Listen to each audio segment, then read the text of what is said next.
ఎక్కడి నుంచో వచ్చిన రోహింగ్యా గానో లేకపోతే ఇంకేడికి వెళ్ళి వచ్చిన ఇంకోరో అన్నీ తీసుకొని పోతారు. వాళ్ళకి అదొకటే నేర్పిస్తున్నారు. ఏం నేర్పిస్తున్నారు? అరే మనకు సంపాదన అవసరం లేదు, మనకు సంతానం కావాలి. ఎందుకంటే వీళ్ళు హిందువులందరూ సంపాదించేది మన కోసమే. సంపాదిస్తారు సంపాదిస్తారు సంపాదిస్తారు, లాస్ట్ వాళ్ళ కూతుర్ని మనం లేపుకోబోతాం లవ్ జిహాద్. అప్పుడు ఏమవుతుంది?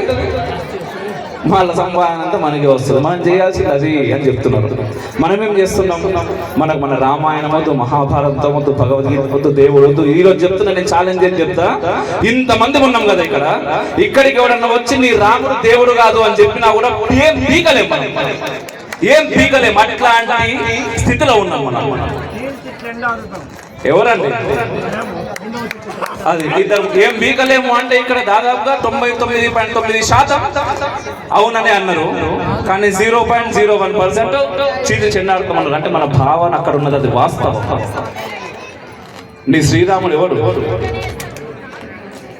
ఆయన దేవుడు కాదన్నా కూడా మనం ఏం చేయలేకపోతే ఎందుకు మన బతుకులు? అంటే ఇక్కడి నుంచి ఎంత దిగజారి ఎక్కడికి వచ్చినాం. ఇట్లనే పోతే రేపటి నాడు ఇంకేడికి పోతాం. దేని గురించి మనం ఆలోచించాలి. మన పిల్లగాళ్ళకి మనం ఏమి ఇవ్వాలని మనం అనుకోవాలి. మనం ఏమి ఇస్తున్నాం అనేది మనం ఆలోచించాలి. అయితే చివరిగా ఒక 2 లైన్లు చెప్పి నేను ముగిస్తా. మీ అందరికి కూడా 1:15 సమయం.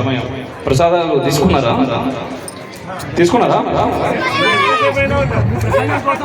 ప్రసంగం కోసం, ప్రసంగం కంటే కూడా ఈరోజు చెప్తున్నా, నిజంగా ప్రసంగాల కంటే కూడా పనిచేసుడు చాలా ముఖ్యం. పనిచేసుడు చాలా ముఖ్యం. నిజంగా మనం చాలా డేంజరస్ సిచ్యువేషన్లో ఉన్నాం. బయట అంటే ఏ దేశానికైనా సరే బయట నుంచి శత్రువులు ఉంటారు, కానీ భారతదేశానికి అంతర్గత శత్రువులు ఉన్నారు. ఈ దేశంలో పుట్టి ఈ దేశంలో పెరిగినోడు ఒక రకమైతే, బయట నుంచి ఈ దేశంలోకి అక్రమంగా చొరబాటి ఈ దేశంలో ఉన్నటువంటి నాయకత్వ లోపం వల్ల పుకాట్ల ఆధార్ కార్డు దొరుకుతాయి, మనకు పుకాట్ల ఓటర్ ఐడి కార్డు దొరుకుతాయి. వాడు ఎవడు ఏంది అవసరం లేదు, లంచం ఇస్తే దేన్నైనా కొనొచ్చు, లంచం ఇస్తే ఏదైనా కొనొచ్చు, పాస్పోర్ట్లు దొరుకుతాయి. మనకు తెలుసు మన పక్కోడు ఇక్కడోడు కాదురా, వాడు ఈ మధ్యన ఎక్కడి నుంచో వచ్చిండు, కానీ వాడికి ఆధార్ కార్డు వచ్చింది, పాన్ కార్డు వచ్చింది, ఓటర్ ఐడి వచ్చింది, వాడు ఓటేస్తాడు. అయినా మనకు పోతే పోని కాదు, రేపటి నాడు వాడు మీ ఇంట్లో చూసుకుంటాడు, నిన్ను రోడ్ల మీదకి తరిమేస్తాడు. ఇదే జరిగింది కాశ్మీర్లా, ఇదే జరిగింది బంగ్లాదేశ్లా, ఇదే జరుగుతుంది దేశం మొత్తం. అయినప్పటికీ ఇప్పటికీ మన నోట్లు లేవకపోతే రేపటి నాడు మనందరం కూడా అడుక్క దీనికి బొచ్చెలు కూడా ఎవరు ఇవ్వాలి?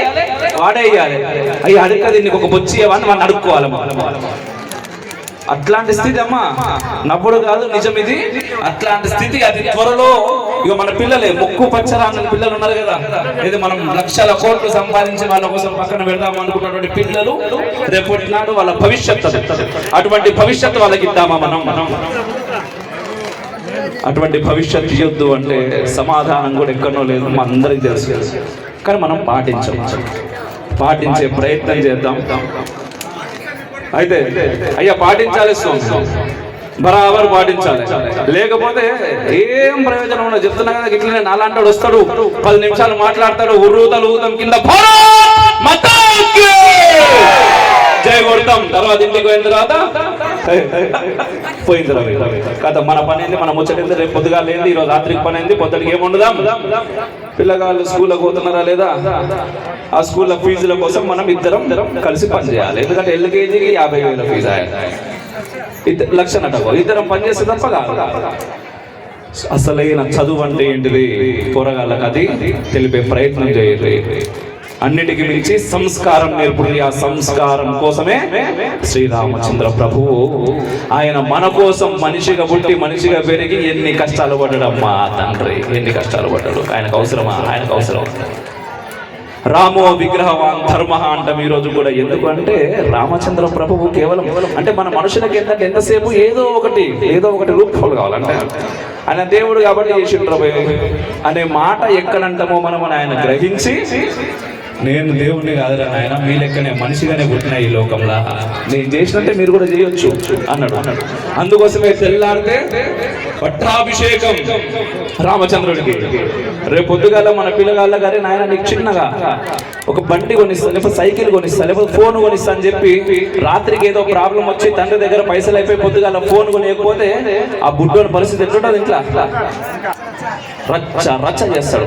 అట్లాంటిది అయోధ్య నగరానికి పట్టాభిషేక్తుడు కావాల్సినటువంటి రామచంద్రుడు తెల్లవారితే రాత్రి వచ్చి సవతి తల్లి వచ్చి, రామా మీ నాయన నాకు వరం ఇచ్చిండు, నువ్వు అడవులకు పోవాలి, నువ్వు నమ్మకపోతే మీ నాన్నని పిలిచి నీకు చెప్పిస్తా అంటే ఆయన అన్నమాట ఏంటది, అమ్మా నువ్వు చెప్తే ఒకటి, నా తండ్రి చెప్తే ఒకటి తల్లి, నా తండ్రి ఆజ్ఞ నేను పాటిస్తా అని మరుక్షణం ఆలోచించకుండా అడవికి పోయిండు. అటువంటి రామచంద్రుడి చరిత్ర ఈరోజు మనకి ఎంతమందికి తెలుసు? ఇప్పుడు రాముడు దేవుడు కాదు అంటే ఏమవుతుంది? రామచంద్రుడు ఆ తండ్రికి ఇచ్చినటువంటి విలువ తప్పవుతుంది. అది లేదంటే అది మన పిల్లలు ఏమంటారు అప్పుడు? రాముడు దేవుడు కాదు, మీరు అంత కథలు చెప్తున్నారు, తండ్రిని మనం గౌరవించాల్సిన అవసరం లేదు అంటాడు. కాబట్టి రామ చరిత్ర మన పిల్లలకు మనం తెలిపాలి. ఇంతకుముందు చెప్పినట్టుగా 2 లైన్లు చెప్పి నేను పెట్టేస్తా, తర్వాత గురువు గారు వస్తారు. ఒక్కసారి రోహింగ్యాల గురించి మేము ఒకటి కార్యక్రమం చాలా పెద్ద స్థాయిలో చేస్తున్నారు, దానికి ఒక పాట చేసి అన్నట్టు నేను మన కోసమే.